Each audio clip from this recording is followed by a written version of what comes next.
Hello everyone, welcome to part 60 of Dr. Wayne Dyer's 101 Ways to Transform Your Life. Part 60 is pretty interesting because it talks about the universe being like one and song. Una being one and verse being song. That we're all together one and that we don't need people to be special or not special, that kind of thing.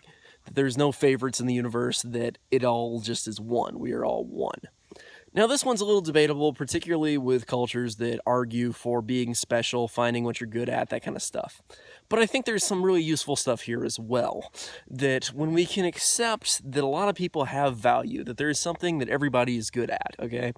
Then we can try to look for what we can learn from every person. I previously talked about a guy who was shooting a motivational video who talked about why he had Jordan Belfort, the Wolf of Wall Street guy, on his show. Even though the guy had done drugs and done all this kind of stuff and gone to prison that he didn't like about him, he still said, we can learn how to sell from this guy because this guy knows how to sell stuff better than anybody else. So we can still learn about selling while not appreciating the things that we don't like about this person. So this idea that we can learn something from everybody really takes place when we accept that everybody is special, that everybody has some ability. Now, if you want to do your basic algebra, if you say that everybody is special, then basically nobody is special. You can strip away the word special. So how does that all work out? Because some of us are better at some things than others, and we should embrace the things we're good at. We should feel proud of them. But he's saying when we have the higher self, when we can accept that we are good at what we do, and when we can just be in tune with that, we don't need this idea of special. I think that's basically what it comes down to. He's not saying get rid of all this stuff that makes you special. Don't get rid of the things that you think are important to you. Just when you move to the higher self, just this gradual process of transforming your life, when you use these principles and use these videos and all that kind of stuff, then you start to get your mind into a shape where it just supports you all the time. It's always giving you positive thoughts. With me, that's just almost how it is, all the time. My mind is just constantly saying, yeah, I want to do more and more and more because I feel so good all the time. And it's that kind of feeling that it's just going to give you that feeling that you don't need it from others. You don't need others to say you're special, you're great at this, and this other person's not, and all that kind of stuff. Because you just know you are really good, and you just know you feel really good.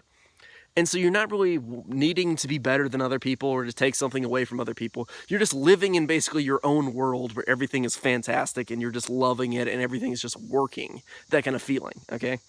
And that really comes with the accepting of the idea of certainty in the long run, that everything's going to work out for you, and that it doesn't have to work out every time on every little thing, in the short run.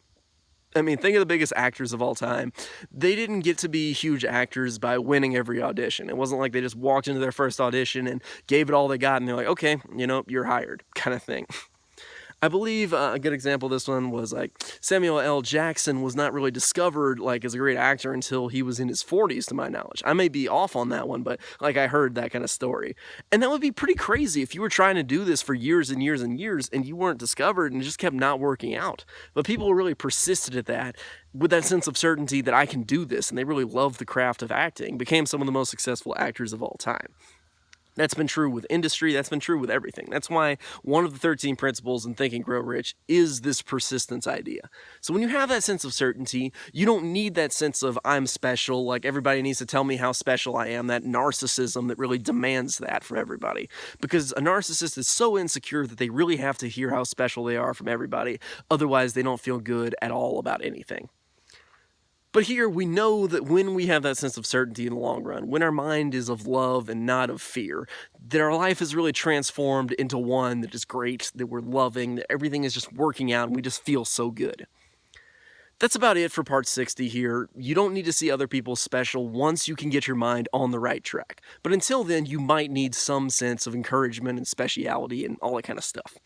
So this is one for one of those later parts of your transformation, but it is still a valuable one. That's part 60 for you guys. I will see you guys next time with part 61, so stay tuned.